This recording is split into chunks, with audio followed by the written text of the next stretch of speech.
മക്കളെ, നാട്ടിൽ നിന്ന് ഇച്ചിരി നല്ല എരിവുള്ള മിച്ചർ കിട്ടി. അപ്പോൾ ഒരു പൂതി, ഒരു കട്ടൻ ചായ കുടിച്ചാലോ.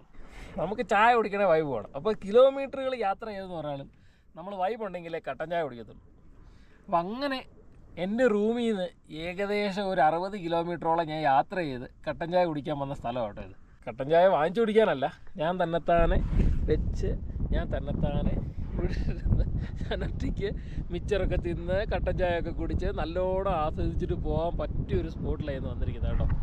അതെ, അപ്പോൾ സൗദിയിലെ അസീറിൽ അബ്ഹ എന്ന് പറഞ്ഞൊരു സ്ഥലത്തുണ്ട്. മക്കളെ, ഞാൻ ഇങ്ങനെയൊക്കെ പറയുമ്പോഴും ചെയ്യുന്നതും കാണുമ്പോൾ നിങ്ങൾ വിചാരിക്കും എനിക്ക് ഭ്രാന്തൊന്നുമല്ല. എല്ലാ പ്രതീക്ഷകളും വിട്ട് ഒരു പ്രവാസി ആയതിൻ്റെ ഒരു വിഷമം മാറ്റാൻ വേണ്ടി ഇതുപോലുള്ള കുറച്ച് മൊമെന്റ്സ് മാത്രമേ നമ്മുടെ ജീവിതത്തിൽ പിന്നീട് ഓർക്കാൻ വണ്ടിയിൽ എപ്പോഴും ഉള്ളതാണ്.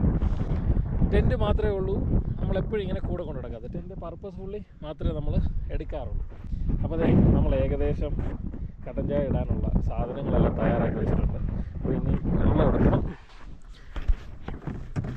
വെള്ളം ഒരു കട്ടൻ ചായക്കും പാത്രം കഴുകാനൊക്കെ ഉള്ള വെള്ളമുണ്ട്, അതുകൊണ്ട് എക്സ്ട്രാ വെള്ളം വാങ്ങിച്ചില്ല. പിന്നെ അതുപോലെ നമ്മുടെ ബാഗിനകത്ത് കംപ്ലീറ്റ് സാധനങ്ങളുണ്ട്. ഈ സമയത്ത് ഒരു ചെറിയ രീതി ക്യാമ്പ് ചെയ്യാൻ പറ്റുന്ന എല്ലാവിധ സജ്ജീകരണ സംവിധാനങ്ങളും നമ്മുടെ വണ്ടി വരുന്നുണ്ട്. അപ്പോൾ ജഗ്ഗാണ്, അതുപോലെ കട്ടൻ ചായയുടെ ഉള്ളൊരു പാത്രം, നമ്മുടെ ഗ്യാസ് എല്ലാം അങ്ങനെ ഉണ്ട്.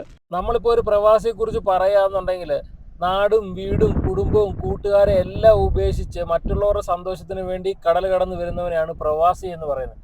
ഇവിടെ വരുമ്പോൾ കിട്ടുന്ന ജോലി മുണ്ടു മുറുക്കി ഉടുത്ത് 3 അടി വീതിയുള്ള ഒരു ഇരുമ്പ് കട്ടിൽ, ഒരു കുടുസ് മുറിയിൽ ഓരോ മൂല പിടിച്ച് കിടക്കുന്ന ഓരോ പ്രവാസികളുടെയും കഷ്ടപ്പാടേ അതൊന്ന് അനുഭവിച്ചാലേ നിങ്ങൾക്ക് മനസ്സിലാവത്തുള്ളൂ. ഇപ്പോൾ കട്ടൻ ചായക്കൊപ്പം നല്ല കട്ടിയുള്ള ഓരോ പ്രവാസികളുടെ കഥ പറഞ്ഞ് ഞാൻ നിങ്ങളെ വിഷമിപ്പിക്കുന്നില്ല. അങ്ങനെ നമ്മുടെ കട്ടൻ ചായ ആംബിയൻസിനൊത്ത് നല്ല എരിവുള്ള മിച്ചർ, കുറച്ച് കുക്കീസ്, കുറച്ച് ഡേറ്റ്സ്, നല്ല ഒരു വ്യൂ. ഇവിടെ ഇങ്ങനെ നമ്മുടെ തേയിലവെള്ളം നല്ല ഇങ്ങനെ തിളച്ച് വരുന്നുണ്ട്. കാറ്റടിക്കുന്നതുകൊണ്ട് അങ്ങോട്ടും ഇങ്ങോട്ടും ഒരു സ്റ്റേബിളല്ല.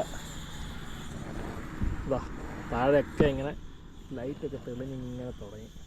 എനിക്ക് പറയാനുണ്ടല്ലോ, നമ്മളിങ്ങനെ കട്ടൻ ചായ റൂമിലുണ്ടാക്കുമ്പോൾ നമുക്ക് ഇത്രയും ടേസ്റ്റ് കിട്ടത്തില്ല കേട്ടോ. ഇങ്ങനെ നമ്മൾ വെളിയിലൊക്കെ വന്ന് പാചകം ചെയ്ത് ഇതുപോലുള്ള സ്ഥലത്തൊക്കെ ഇരുന്ന് ചായ കുടിക്കാനാണെങ്കിലും ഭക്ഷണം കഴിക്കാനാണെങ്കിലും പ്രത്യേക ഒരു വൈബ് കാണും. ശരിക്കും പറഞ്ഞാൽ ഇതുപോലുള്ള ബേക്കറി ഐറ്റംസ് കാര്യങ്ങളൊക്കെ നമ്മുടെ കൈക്ക് വരണമെന്നുണ്ടെങ്കിൽ അടുത്ത ആരെങ്കിലും നാട്ടിൽ പോയിട്ട് വരണം. ആ കിട്ടുന്ന ഗ്യാപ്പിൽ നമ്മൾ കുറച്ച് എൻജോയ് ചെയ്ത് കഴിച്ചില്ലെങ്കിൽ അതിനൊരു ഗുമ്മ ഉണ്ടാവത്തില്ല. സംഭവം എന്താണെന്ന് വെച്ച് കഴിഞ്ഞാൽ ഈ കട്ടൻ ചായ ഒക്കെ കുടിച്ച് ഇവിടെ ഇങ്ങനെ ഇരുന്ന് നല്ല മതിമറന്നിരിക്കുമ്പോഴും ചെറിയ ഒരു വിങ്ങലും ചെറിയൊരു കൊളുത്തുപിടിയും മനസ്സിനകത്തുണ്ട്. സംഭവം എന്താണെന്ന് വെച്ച് കഴിഞ്ഞാൽ ഈ സന്തോഷത്തിനിടയ്ക്ക് നമ്മുടെ ഫാമിലിയോ നമ്മുടെ കൂട്ടുകാരൊക്കെ നമ്മളോടൊക്കെ ഉണ്ടായിരുന്നെങ്കിൽ ഈ കിട്ടുന്ന സന്തോഷത്തിന് ഒരു 100 മടങ്ങ് കണ്ടേനായിരുന്നു. ശരിക്കും പറഞ്ഞു കഴിഞ്ഞാൽ എല്ലാ പ്രവാസികളും നമ്മളെപ്പോലല്ല കേട്ടോ. മിക്കവാറും 90%, 90% അല്ല 95% പ്രവാസികളുടെ അവസ്ഥ എന്താണെന്ന് വെച്ച് കഴിഞ്ഞാൽ റൂം ജോലി സ്ഥലം അങ്ങനെ കടന്നു പോകുന്ന ഒരാഴ്ചയിൽ അവർക്ക് ആകെ കിട്ടുന്ന ഒരു അര ദിവസമോ അല്ലെങ്കിൽ ഒരു ദിവസമുണ്ട്. ആ ഒരു ദിവസത്തിലാണ് സത്യം പറഞ്ഞാൽ എല്ലാ പ്രവാസികളുടെയും കാര്യങ്ങൾ ഓടുന്നത്.